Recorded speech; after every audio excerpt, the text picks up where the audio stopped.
So welcome back dito sa Denrica at TV Sports. Ang ating pag-uusapan ay ito po, no? Ang bakbakang Northport at Eastern kung saan tinalo nila. Okay? At sila na po ang solo lead dyan sa standings. At ipagpapatuloy po natin yung ating usapang Converge versus Ginebra. Bukas na po yan, no? At mga pa-shoutout, okay? So bago po yan, kung di pa po ay subscriber ng channel na ito at nagugustuhan nyo po ang ating mga komentaryo, no? Ating mga content, mag-subscribe na kayo, no? Kung kaya nyo naman, okay lang. Like and comment na lang kayo. Okay. So yun na nga po ang ating tawag dito. A lot of ways, no? At kung paano natalo ng Northport itong Eastern. Kasi nga po, binabanggit ng mga commentator, pagod dahil nga galing Hong Kong. Well, wala na sana yung mga ganyang klase ng dahilan, no? Nakaset na po yung mind nila about their schedule. Okay? So, dapat, kung ano yung performance sa laro, doon na lang dapat yung pag-usapan. Okay? So, wala na yung mga excuses na yan. Anyways, paano po natalo ng Northport? Well, nakita nyo naman, they can score in a variety of ways. Okay? So, maraming paraan para umiscore ng Northport. Sa score pa lang po, guys, makikita nyo na Diyan pa lang, no? Tignan nyo ang performance ni Kadipjak, yung import. 30 plus, di po ba? Tapos, yung mga locals, no? Katulad yan ni Tolentino, 35, Jack 38. Diyan pa lang. So, alam mo na, di ba? So, paano nangyari yan? Well, meron pong option sa loob. Sa pamagitan ni Kadipjak ang Northport. Okay? Tapos sa open court, nandiyan si Tolentino. Titirahan ka pa ng 3-point shot. Di po ba? So, hirap dyan ang kalaban. Basta po may consistent scorer. May mainit na kamay, no, sa laro. Hirap po talaga sila dyan. Si Monson, 15, Navarro, di ba? Hanggang kay Nelly, tsaka si Yu, mga supporting cast. So, may hirapan po talaga dito. Dahil hindi po katulad na naging matchup nila with Ginebra. Bantayan mo lang isang player, struggle na yung kupunan. Lalo na po, no?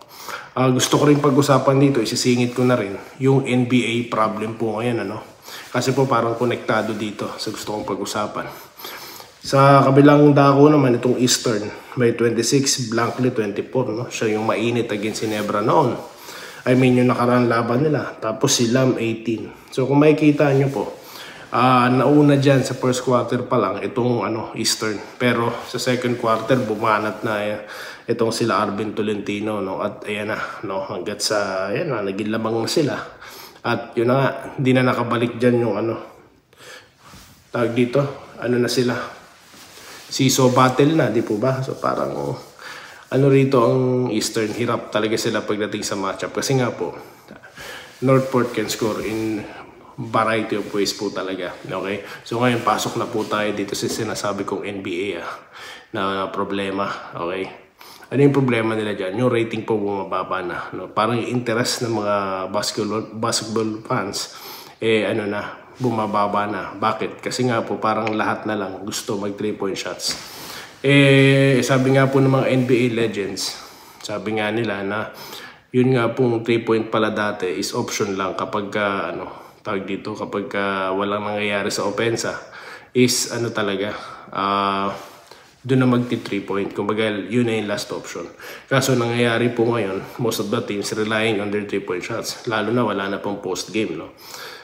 So yun po, parang hindi po pala ganun ang interest ng mga manonood, no, noon. Kaya parang bumababa na rating ng NBA. Okay, so pag-usapan natin yan, i-apply natin sa Ginebra. Kapag bumaba po ang 3-point shot ng Barangay, yan na nga po, natalo na against Eastern. So ano pong ibig ko sabihin dito? Dapat po talaga, hindi lang po sa 3-point shot tayo nakapokus. Hindi lang dapat sa isang player. Dapat po talaga individual basketball. Yan po yung ginagawa ng Eastern. Yan po yung ginagawa ng Northport.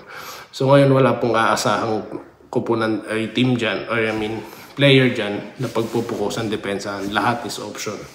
Diba? If you watch Eastern, you will see, no, kung paano po umiikot ang bola. Ang sarap po nila panoorin. Yun na nga lang.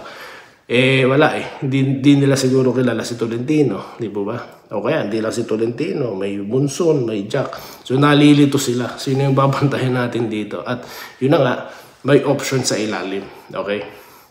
Yan po yung maganda Kapag medyo hindi tayo umubra dito, may option 1, 2, 3, and 4. Di po ba? So, yan po sana ang meron na San Miguel na hindi na-capitalize kaya natalo naman sila against ECL. Di po ba? Pag-usapan natin yan sa separate content. Okay.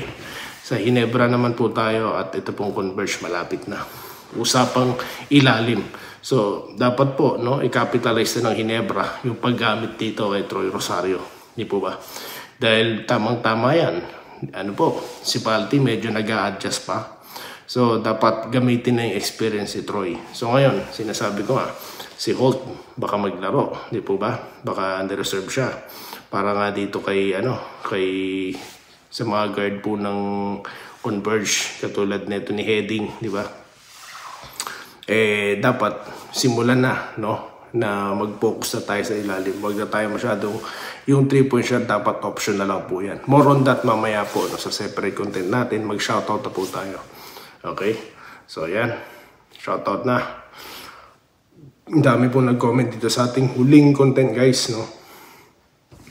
Ayan. Yung question mark dyan, sinabi ko na kung sino, no? Okay, di po kay Felix. Idol, magandang laban yan. Barangay Converge, barangay tayo mananalo. Sabi niya. Ganun din kay Andresito Alantason, no? Magandang hapon, Idol. Alam ko kaya ng NSD ang Converge. Malalasing nila sa pasa. Yeah. More on that mamaya, guys, no? Yung ating prediction ilalahad po natin mamaya, no? Sarap ko kasi pag-usapan basta maganda yung kalaban, no? Okay, dito naman tayo kay Rolando Bangit, no? Cubs, kayang-kaya ng Ginebra ang Converge. Meron tayong JB Troy at Japet, isama man na si Wag. Yun na nga po, kayang-kaya naman talaga yan. Ito po si Eusebio Dublin, no? Idol, dapat palitan na yung import ng Converge kung gusto nila makarating sa finals. Okay naman po si okay naman yung import nila, di ba? May soft touch sa ilalim. May panahon lang po nag-i-struggle, di po ba? Pero that's the time na dapat asahan mo naman yung locals mo. Like what's happening in Northport. Pero mo, lamang na sila. I mean, sila na yung leading sa standings. Na-predict po ba yan ng kahit sinong analyst? Di po ba? Talunin natin ang Ginebra. Lakas ng idol ko ngayon. Go Converge. Sabi na po dyan, libre. Bilog ang bola, idol. Hindi tayo manghula. Tignan natin kung sino maswerte sa kanila. Sabi ni Neil Ora. Salamat, idol. Binasa mo po, Lods. Pabayaan mo yung nagbabash sa'yo. Sila yung mga taong kulang sa pansin ko. Kaya gusto lang basahin yung content nila. Merry Christmas. Salamat naman po, Sir Neil Ora. No? Ito po si Reden Olanzo. Kaya po, jeans po natin, bossing and Converge. Well, kaya naman nila isa't isa di ba? Pwede natin sabihin, kayang-kaya ng Ginebra yan. Well, definitely. With the talents that they have, they should beat Converge, no? Yun lang naman ang sa akin. Pero sa Converge naman, diba? Hindi ganun kadali yun. Diba? Kompleto na kami. Di ba?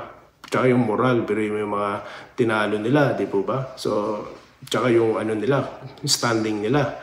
So, it goes to show that Converge is ready. No? Okay, ito po. Sir, fans po ako ng Ginebra. Dami ng vlogger. Kayo po ang nagsasabi ng tama. Puro kasi nungalingan. May i-report lang. Salamat po. Ay, salamat naman po kay kay Sir Alfredo Magallanes. Maraming salamat po, sir. Lakay, boss, si Danny ay hindi dako. Nestor Binaraw, sabi niya po. Well, dako din ang tawag sa kanya. Hindi po ba? Si dako. No.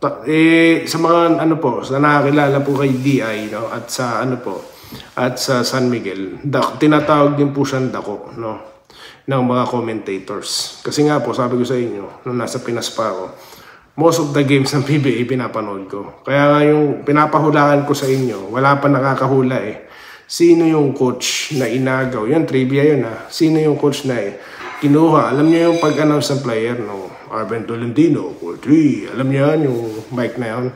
May coach na umagaw nun at sumigaw. Ang lakas-lakas na nga ng kalaban namin, wala pang foul. So, yun. So, ibig sabihin, marami pong mga pangyayari na napanood ko sa PBA. Wala pa kasing YouTube noon na talagang hindi ng poster ngayon YouTube, di ba? Okay. Tignan na lang bukas sa Converge ako. Kaya, ako. Ala pa rin tatalo sa Melvin Newson, Alaska, no? Sayang yung Alaska. Sayang yung mga team na talaga dati, competitive. Benjamin Oton, no? Tama ka boss, hindi mo minamalit ang isang player. Ito ang vlog na walang bias sa vlog niya. Alam ko boss. Pero neutral ka lang sa bawat team na iyong binablog. Depende po kasi tahasan ko naman sinasabi sa inyo na hinebra ako. No, hindi po ako katulad ng ibang vlogger na kunyari sa gitna. Di ako magkukunwari. Nagkataon lamang na napaka-exciting pong pag-usapan ng Converge. Di po ba? Sabi ko naman sa inyo, natutuwa po ako sa mga player, sa mga team na gumagasta, yung mga gustong manalo. No, at yung efforts nga ng Converge, di po ba? Lalo na yung reputation na, alam mo yun, kinuha mo yung winning team na Alaska. Di po ba? At tinutuloy nila yung winning tradition ng Alaska. Tuwan-tuwa po tayo dyan. No? Sabi ko naman sa inyo we need to look on the bigger picture. Di po ba? Yes, I'm a fan of Ginebra, but I'm a fan of basketball and at the same time. So hindi tayo pwede maging pulag, no, sa ibang makupunan na naggagawa po ng efforts. Di po ba? So yun lang tayo. Okay? So yun lamang po guys ang ating napag-usapan at muli. Magkita po tayo mamaya sa ating prediction. Yan, dyan tayo magkakatalo-talo. Dito lamang sa TN Ricardo TV Sports. Muli, maraming salamat po sa inyong panonood. Salamat po sa panonood. Subscribe na para sa mga susunod na basketball at boxing videos.